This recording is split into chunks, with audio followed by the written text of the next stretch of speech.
I think the PlayStation is one of those consoles that really requires an open mind when going back and playing some of those so-called must-play titles. I can remember spending hours learning the various combos and movesets in games like Street Fighter Alpha 2 and X-Men vs Street Fighter. Or staying up until 2 AM in the morning engrossed in a game like Metal Gear Solid, or being kept up by a game like Silent Hill. But it was a point where gaming was in something of a transitional period, at least for the consoles anyway. Games were on the cusp of going fully 3D, but not quite at the point where that style had found its footing, so you got a lot of games with weird controls, dated visuals and gameplay. However, that's not to say the console was a write-off, and there's still plenty of fantastic games that still largely hold up.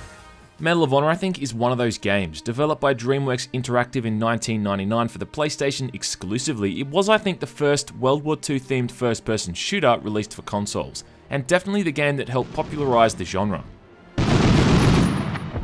You are Lieutenant Jimmy Patterson, a former pilot recruited by the OSS and undertaking numerous top-secret, high-priority missions near the end of the Second World War, 1945 to be precise. Written by Steven Spielberg with a soundtrack composed by Michael Giacchino, who would later go on to compose for numerous other games in the series, Medal of Honor was a cinematic game first and foremost, throwing you into these incredibly tense and action-packed missions, blowing things up, shooting lots of Nazis, and saving the world. Cinematics were packed with historical stock footage that top and tail each mission, giving you a rundown of what you're doing and just how important it all is. These are full of historically accurate little details, and the way your missions coincide with actual real-world events that were occurring at the time gives the game a much-needed sense of realism. In the game's 7 missions, you will work alongside the French resistance, move through a mine passage full of priceless artwork, and sabotage a mustard gas plant, and that's just cracking the surface. There's a few missions where you're undercover as a German officer, having to steal the necessary papers to progress through different stages of security. Are you new here, sir? Your papers are in order. These are all very fun, and the layout for each mission is simple enough but not too straightforward, offering up some degree of challenge in finding and completing all of your objectives. Captain? What's handy is that objectives are laid out in your briefing screen in the order that you come across them in each mission, so if you check your objectives and notice that you've missed one, you can ascertain that you only need to backtrack to the currently explored area to find it. Now you have to keep in mind that this is a PlayStation game, so that means there's no fancy bells or whistles with the visuals. Character models are very low poly, sound is extremely compressed, almost to the point that it's tinny at times, and the basic architecture for each stage is little more than just one long corridor.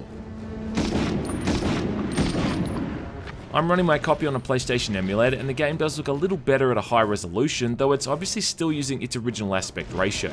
And yet even on an emulator you're still going to see lots of pop-in,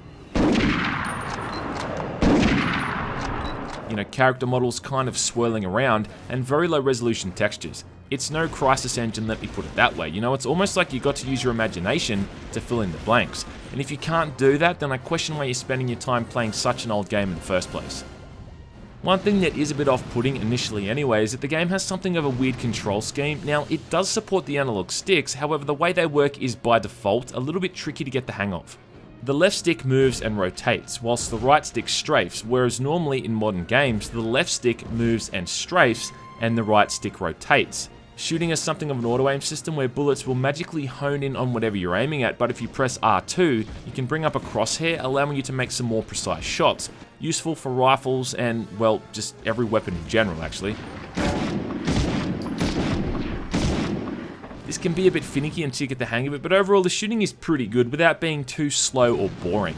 Enemies also take a second or two to line their shots up, giving you a brief window to line up your weapon and take aim, and the way they react to being hit is very impressive, more so considering how old the game is.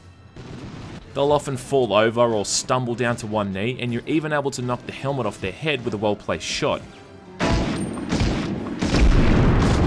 Controlling each weapon, of which I think there's about a dozen or so, is smooth and responsive, and it really is quite simple to pick up and play once you get the hang of the analog sticks. Medal of Honor isn't the toughest game, but it can catch you off guard at times. Later in the game you'll come up against enemies with bazookas who can kill you in a single hit. And enemies with automatic weapons can take your health off real quick if you're not paying attention.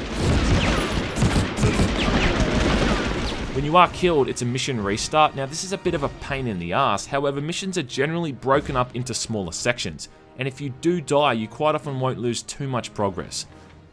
I mean, look, I could complain about this system further, but that was pretty standard back then, so it would serve little purpose.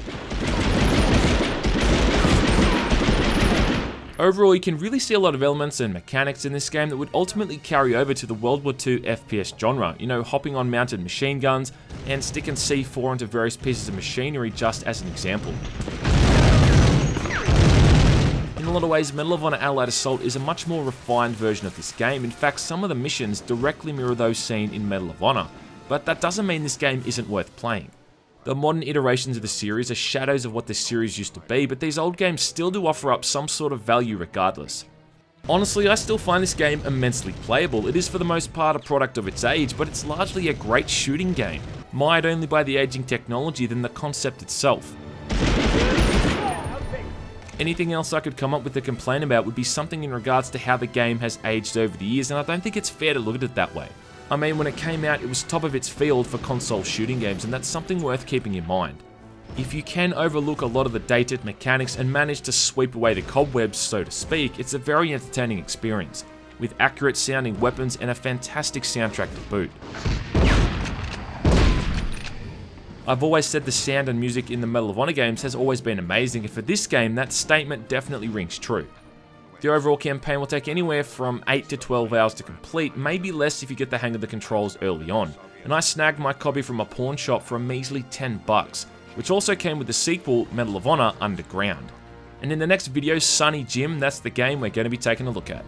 Your papers are in order.